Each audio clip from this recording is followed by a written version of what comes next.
बात उत्तर प्रदेश के कुशीनगर के करते हैं, जहां जमीन अधिग्रहण को लेकर दो पक्षों में जमकर मारपीट हुई है, बवाल हुआ है। पूरी खबर इस 1 मिनट की रिपोर्ट में बताते हैं। कुशीनगर में उस वक्त हंगामा मच गया जब किसान और शुगर मिल प्रशासन आपस में भिड़ गए। पूरा मामला हाटा कोतवाली अंतर्गत Awadh sugar and energy limited का है। शुगर मिल में जमीन अधिग्रहण को लेकर मिल प्रशासन और किसानों में झड़प हो गई।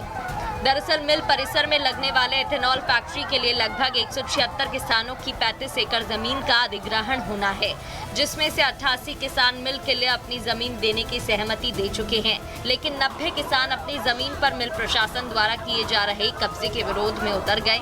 किसानों का गुस्सा इतना ज्यादा था कि टीन शेड से कब्जे को उखाड़ फेंक दिया। किसानों का गुस्सा देख मिल प्रशासन ने कर्मचारियों को लाठी डंडे देकर किसानों के विरोध में उतार दिया।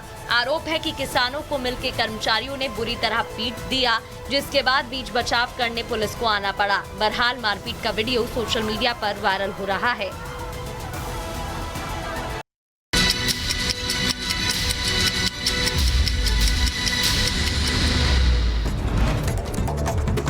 जम्मू कश्मीर के बांदीपोरा में बड़ा हादसा, पुलिस कैंप में लगी भीषण आग। घटना से इलाके में हड़कंप, दमकल की कई गाड़ियां आग बुझाने में जुटी।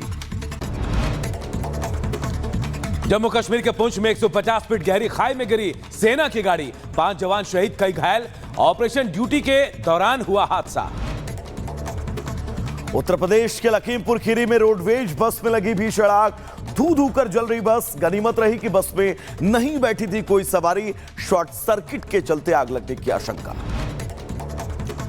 यूपी के गोंडा में पुलिस और बदमाशों के बीच मुठभेड़, बदमाश के पैर में गोली लगी, आरोपी के पास सोना और अवैध असलहा बरामद। उत्तर प्रदेश के महाराजगंज से हैरान कर देने वाली तस्वीर, एक युवक की दबंगों ने बेरहमी से पिटाई की। पुलिस ने वीडियो वायरल का संज्ञान लिया, आरोपियों की तलाश जारी।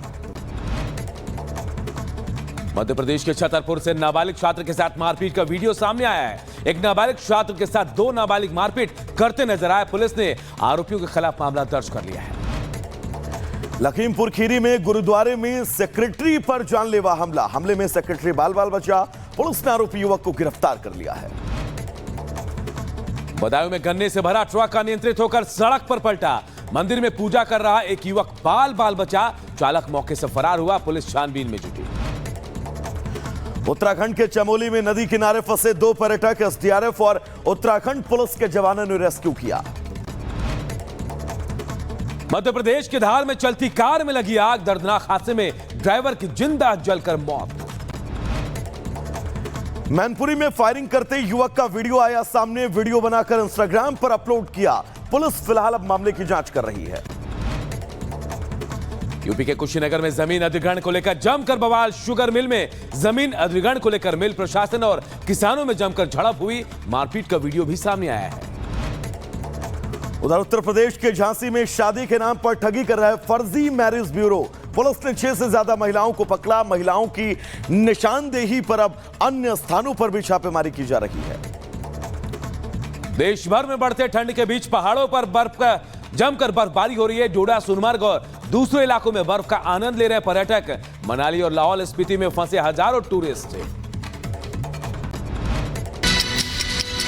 13 जनवरी से लगने वाले महाकुंभ की, महाकुंभ को लेकर पूरा मेला परिसर जो है सज धज कर तैयार है, पूरा तैयार हो गया है। और अब इंतजार 13 जनवरी का, जहां साधु संतों का प्रवेश हो गया है, तो वहीं सनातनी बाजार भी पूरी तरह से इंतजार कर रहा है अपने श्रद्धालुओं का। एक रिपोर्ट आप सबको दिखाते हैं।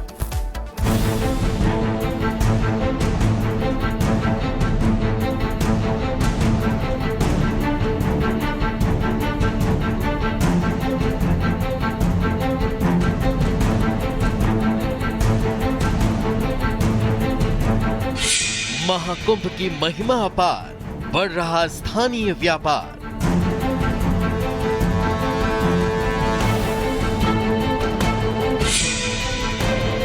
सनातन का साकार संसार, आकार ले रहे हाट बाजार।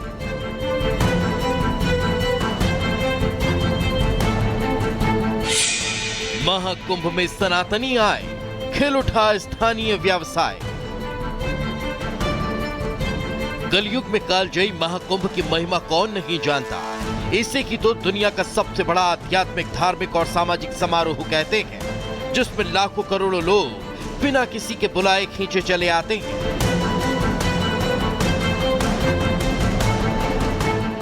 जो न सिर्फ साक्षी होते हैं सनातन शक्ति के, बल्कि बरसने वाली आध्यात्मिक आनंद में भी खो जाते हैं और कई दिनों तक यहीं के हो जाते हैं, जिनके लिए स्थानीय व्यापार व्यवसाय भी गुलजार होने लगे। महाकुंभ में प्रयागराज के चौक की भी अपनी अलग भूमिका होती है, जहां से यज्ञ हवन सामग्री से लेकर के ड्राई फ्रूट्स तक भेजे जाते हैं महाकुंभ में। इसी के साथ यहां पर बाजार जब सजते हैं तो पीतल की नगरी यानी कि मुरादाबाद से भी सामान पहुंचता है और चौक होते हुए वो महाकुंभ तक जा पहुंचता है। बाजार पूरी तरीके से सज चुके हैं और तैयारी महाकुंभ की चौक में। आनंद की तलाश में एक बार फिर 144 वर्षों बाद करोड़ों सनातनी संगम के तट पर शिरकत करने वाले हैं। जुटने वाले हैं धर्म रक्षा के धुरंधर, धरा के सबसे सुनहरे समय का साक्षी बनने, जिसका मनमोहक, अनुपम और अनूप स्वरूप बेड़ियों में जकड़े व्यापार के बंधनों को भी खोल देगा और धन वर्षा कर प्रयागवासियों को धन धान्य से परिपूर्ण कर देगा। यही वजह है कि क्विंटलों हवन सामग्री के साथ व्यापारी भी तैयार नजर आ रहे हैं। 2 महीने 3 महीने पहले से पूरी तैयारी करनी पड़ती है और कम से कम 1 टन से 2 टन माल तो हम ही रखते हैं। बाकी पूरा बाजार और जो बेचता है उससे मेरे को कोई इतना मतलब नहीं है। माल बहुत जाता है, बड़े बड़े महात्मा आते हैं, बड़े बड़े संस्था के लोग आते हैं और मतलब जो भी ले जाता है वो एक बार में 100 से 200 किलो एक बार माल ले जाता है। काफ़ी चीज़ गए हैं, जैसे कि हवन कुंड हो गया है, आपका त्रिशूल हो गया है, बाबा जी लोग लेके चलते हैं, उसके साथ घंटे हो गए हैं, मंदिर में चढ़ाए जाते हैं। काफ़ी आइटम है ये सब हिसाब से। अब ऑटो चालक हो या नाव चलाने वाला नाविक, वेंडर हो या व्यापारी, रेहड़ी पटरी वाला हो या परचून दुकानदार पंसारी, हर कोई महाकुंभ मेले का बेसब्री से इंतजार कर रहा है, जिसमें पहुंचने वाले करोड़ों सनातनी स्थानीय व्यापारियों के लिए किसी देवदूत से कम नहीं, जिनके पहुंचने से प्रयाग को आर्थिक मजबूती मिलेगी। प्रयागराज महाकुंभ में अगर आप भी संगम में स्नान करने के लिए आ रहे हैं तो सबसे पहले आपको बता दिया जाए कि यहाँ पर अब जो किराया है नावों का वो बढ़ा दिया गया है। मेला प्रशासन और नाविकों के बीच में ये बातचीत हुई, ये बैठक हुई, जिसके बाद ये फैसला लिया गया है। इसे लेकर के नाविकों का कहना था कि लगातार महंगाई बढ़ रही है, लेकिन जो रेट है हमारे वो अभी भी वही है। जिसके बाद एडीएम विवेक चतुर्वेदी ने ये फैसला लिया है कि 50% रेट यहाँ पर बढ़ाया जाएगा और जो रेट लिस्ट है वो भी यहाँ पर लगा दी जाएगी। महाकुंभ में बढ़ने वाले स्थानीय बाजार के रफ्तार में नाविकों के लिए गए प्रशासनिक फैसले ने उनकी चांदी कर दी, जिसकी चमक उनके चेहरे पर भी नजर आ रही है। अभी कुछ दिन पहले हम लोगों को डीएम साहब से मीटिंग हुई थी और मुख्यमंत्री जी से भी हम लोगों ने मुलाकात किया था, तो इस रेट को लेकर के तो उन्होंने बताया कि आपका रेट जो है बढ़ा दिया जाएगा, लेकिन 2-3 मीटिंग के बाद भी अब जाके रेट हमारी बढ़ा गई है, 50% की बढ़ोतरी की गई है। 2018-19 के कुंभ में रेट को 50% बढ़ाया गया था और अब 2025 के कुंभ में 6 सालों के अंतराल में अब जाके हमारा रेट 50% और बढ़ा है। जो नाविक संघ है इनकी काफ़ी दिन से मांग थी कि जो इनका किराया है नावों का, विभिन्न जगहों से नावें जलाते हैं, उसको रेट को इन्हांस किया जाए। तो 2019 में भी गत कुंभ में भी इनका नावों का किराया बढ़ा था। उसके बाद से इस कुंभ में 6 साल बाद ये इन्होंने एक बैठक की, जिसमें मेलाधिकारी साहब इनके पदाधिकारियों से बात किए और सभी नाविक उपस्थित थे। इनकी डिमांड थी कि हमारा किराया एटलीस्ट 50% बढ़ाया जाए। तो उसमें सम्यक विचारोपरांत निर्णय लिया गया है कि किराया 50% बढ़ा दिया जाएगा इनका। त्योहार की से तैयारियों के साथ साथ साधु संतों और तीर्थयात्रियों के आगमन से संगम का रूप विहंगम नजर आने लगा, जिनसे मिलने वाली संजीवनी रोजगार के साथ ही स्थानीय बाजार को भी अमृतत्व प्रदान करेगी। Bureau report, Republic Bharat.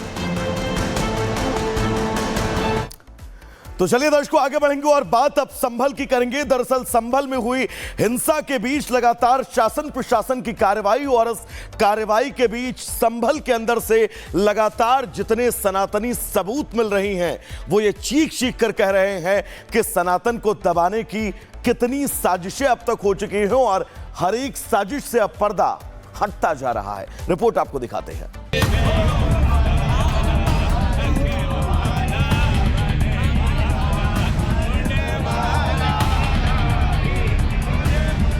जो संभल अपने आप में सनातन के सबूतों का भंडार है, जहां भगवान कल्कि का अवतार होने की मान्यता है, जहां कई ऐतिहासिक धरोहरें हैं।